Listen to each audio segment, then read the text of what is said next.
Hello అండి, అందరూ Sunday special ఏం చేసుకున్నారు? నేనైతే మటన్ కర్రీ విత్ పూరీ చేస్తున్నాను. ఈరోజు హాఫ్ కేజీ మటన్ చిన్న చిన్న పీసెస్గా కొట్టించుకొని తీసుకొచ్చారు. దాన్ని టూ టైమ్స్ వాష్ చేసి పక్కన పెట్టుకోవాలి. ఒక కడాయి తీసుకొని నూనె వేసి కాగాక మటన్ యాడ్ చేయాలి. మటన్లో పసుపు ఉప్పు కూడా వేసి మూత పెట్టి నీరు అంతా ఆవిరయ్యేదాకా ఉడకనివ్వాలి. ఈలోపు మనం పూరీ పిండి కలుపుకుందాము. హాఫ్ కేజీ గోధుమ పిండి తీసుకొని అందులో తగినంత ఉప్పు వేసి ఒకసారి కలుపుకొని నీళ్ళు పోసి గట్టిగా కలుపుకోవాలి. పిండి గట్టిగా లేకపోతే పూరి ఆయిల్ పీల్చుకుంటుంది. ఇది పక్కన పెట్టుకొని మటన్ చూద్దాము. మటన్ ఇలా నూనెలో వేగుతున్నప్పుడు అల్లం వెల్లుల్లి జీలకర్ర ఆనియన్ మిక్సీ పట్టుకొని మటన్లో యాడ్ చేయాలి.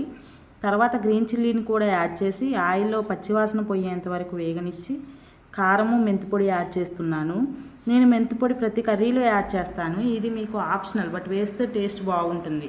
కారం కూడా నూనెలో వేగిన తర్వాత హాట్ వాటర్ తగినంత యాడ్ చేసి మూత పెట్టి మీడియం ఫ్లేమ్లో ఒక 15 మినిట్స్ ఉడకనివ్వాలి.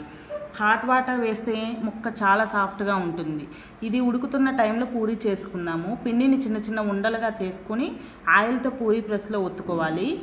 ఆయిల్ ఇలా కాగిన తర్వాత పూరీని ఆయిల్లో వేసి వేయించుకోవాలి. ఇలా అన్ని పూరీలు చాలా బాగా పొంగాయి ఈరోజు. మటన్ కర్రీ కూడా చాలా దగ్గరగా అయిన తర్వాత మసాలా కొత్తిమీర కూడా యాడ్ చేస్తే కర్రీ చాలా టేస్టీగా ఉంది ఈరోజు. మీరు కూడా ఇలానే ట్రై చేయండి. ఈ వీడియో నచ్చితే ప్లీజ్ సబ్స్క్రైబ్ చేసుకోండి అండ్ లైక్ చేయండి. మీరు కూడా ఇలానే చేసుకుంటారో లేదో కూడా కామెంట్ చేయండి. ఓకేనా? Thank you.